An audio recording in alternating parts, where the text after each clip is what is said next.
हे friends, मैं हूँ गौरव और हम सब इस बात पे सहमत रह सकते हैं कि हम सब हमारे ग्रह पृथ्वी से ही है। हम में से कोई इस ग्रह के बाहर पैदा नहीं हुआ है। लेकिन क्या ऐसा हो सकता है कि भविष्य में हमारा ही कोई दोस्त पृथ्वी में नहीं बल्कि अंतरिक्ष में पैदा होगा? हाँ, मैं जानता हूँ कि पृथ्वी टेक्निकली अंतरिक्ष में ही है, तो इसीलिए हम भी अंतरिक्ष में ही होंगे। लेकिन हम बात कर रहे हैं आउटर स्पेस की।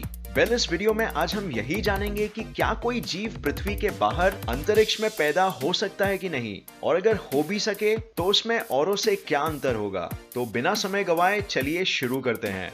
कुछ साल पहले ही यूनिवर्सिटी ऑफ मॉन्ट्रियल में एक स्टडी की गई थी जिसमें ये पाया गया था कि गुरुत्वाकर्षण में बदलाव प्लांट्स के रिप्रोडक्शन यानी प्रजनन की प्रक्रिया पर अपना असर डालता है। अब पेड़ और पौधों की प्रजनन की प्रक्रिया इंसानों से जरूर अलग है, लेकिन ये हमको एक आइडिया जरूर देता है कि हमें क्या क्या चुनौतियों का सामना करना पड़ सकता है। तो अब देखते हैं कि क्या होता है ये एक्सपेरिमेंट में, जहां चूहों के स्पर्म्स यानी शुक्राणु को इंटरनेशनल स्पेस स्टेशन में फर्टिलाइज करने की कोशिश की गई।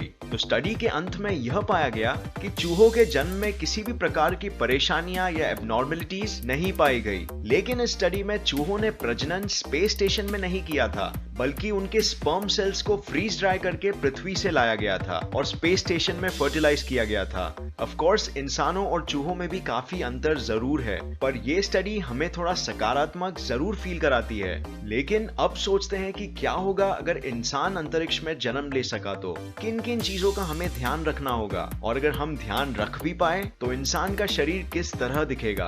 तो जैसे हम जानते हैं कि पृथ्वी अंतरिक्ष में कणों से बना एक बड़ा सा गोला है जिसकी ग्रेविटी सबको आपस में खींच रही है। हमारे पृथ्वी से 100 किलोमीटर ऊपर की तरफ शुरू हो जाता है जिसे हम कहते हैं आउटर स्पेस। यहाँ इतना कम एटमॉस्फेयर होने के वजह से स्पेसक्राफ्ट्स जैसे इंटरनेशनल स्पेस स्टेशन को बहुत कम ऑपोजिंग फोर्स का सामना करना पड़ता है, और ऐसे इनकी तेज गति बरकरार रहती है। ये एक बहुत ही बड़ी गलत फहमी है कि हम सोचते हैं इंटरनेशनल स्पेस स्टेशन में जो भी एस्ट्रोनॉट्स है वो जीरो ग्रेविटी में है सिर्फ क्योंकि वो फ्लोट हो रहे हैं। बट सच्चाई तो ये है कि उन पर भी लगभग उतना ही गुरुत्वाकर्षण का बल पड़ रहा है जितना हम पर पृथ्वी पे।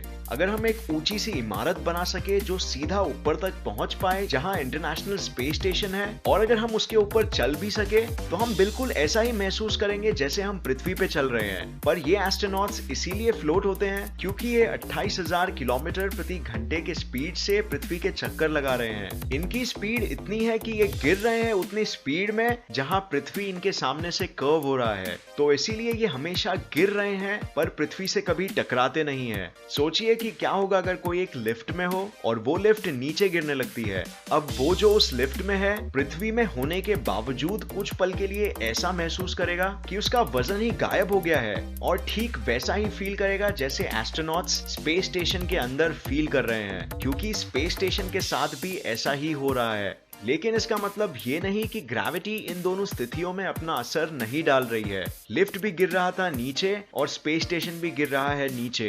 इस स्थिति को हम कहते हैं the state of free fall, और ऐसे में इंसान वेटलेस फील करता है। तो इसीलिए हमारा मकसद बिल्कुल यही होना चाहिए कि हम देख सके कि ऐसे वेटलेस एनवायरनमेंट में इंसान का विकास ठीक ढंग से हो पाएगा कि नहीं। हमारे शारीरिक विकास के लिए पृथ्वी में गुरुत्वाकर्षण बल का महत्वपूर्ण योगदान होता है। तो क्या इसके ना होने से भारी फर्क पड़ेगा? तो हम ये जानते हैं कि पृथ्वी में गुरुत्वाकर्षण हमारे शरीर के फ्लूइड्स यानी सारे तरल पदार्थ जैसे खून को नीचे की तरफ खींचता है, और स्पेस में ये मुमकिन नहीं हो पाएगा। इसीलिए शरीर में सब कुछ हर जगह एक ही मात्रा में बढ़ता रहेगा। इसके इफेक्ट्स को एस्ट्रोनॉट्स में देखा गया है। उनके चेहरे फूल जाते हैं और उनकी टांगे पतली हो जाती है। लेकिन सिर्फ इतना ही नहीं होता है, ये सारे फ्लूइड्स का प्रेशर हमारे दिमाग तक आता है, जिससे हमारा दिमाग समझता है कि शरीर में फ्लूइड्स की मात्रा अधिक हो गई है, और वो खून के प्रोडक्शन को कम कर देता है। इस वजह से अंतरिक्ष में एस्ट्रोनॉट्स का 20 से 25% तक खून कम हो सकता है, जिससे शरीर का इम्यून सिस्टम और ऑर्गन्स जैसे हार्ट कमजोर हो जाते हैं। अगर स्पेस में बैक्टीरियाज होते तो हम बीमारियों का शिकार बहुत जल्दी बन जाते। खून की कमी के साथ देखा गया है कि एस्ट्रोनॉट्स के शरीर की हड्डियां और मांसपेशियां भी कमजोर हो जाती है, क्योंकि ग्रेविटी के बिना उन पे वो बल नहीं रहता जिसे झेलने के लिए उन्हें शक्तिशाली रहना पड़े। ये बिल्कुल वही रीजन है कि जिम छोड़ने पर आपके मसल्स वापस से श्रिंक हो जाते हैं, क्योंकि शरीर को उनकी जरूरत नहीं रहती। एस्ट्रोनॉट्स पे रिसर्चर्स पे पता किया गया है कि हर महीने हड्डियों में से 1% बोन मास कम होते रहता है, जो कुछ सालों में 50 से 60% तक भी बढ़ सकता है। और इसके अलावा शरीर के मांसपेशियों का हर महीने 5% मास कम होते रहता है, जो ज्यादा से ज्यादा 20% तक पहुंच सकता है। इस वजह से अगर कोई इंसानी बच्चा अगर स्पेस में डेवलप हो रहा है तो गुरुत्वाकर्षण बल के ना होने से उसका शारीरिक विकास कुछ इस तरह दिख सकता है। इमेजिन कीजिए ऐसे दिखने वाले इंसान को जिसकी टांगे गुरुत्वाकर्षण नहीं मिलने के वजह से नॉर्मल शेप की नहीं होगी, और ये इसीलिए होगा क्योंकि हड्डियों का कैल्शियम एब्जॉर्प्शन काफी कम रहेगा और हड्डियों के बढ़ते वक्त या टूटने पे हील होने पर विकास शरीर के दूसरे बलों पे आधारित होगा और गुरुत्वाकर्षण पे नहीं।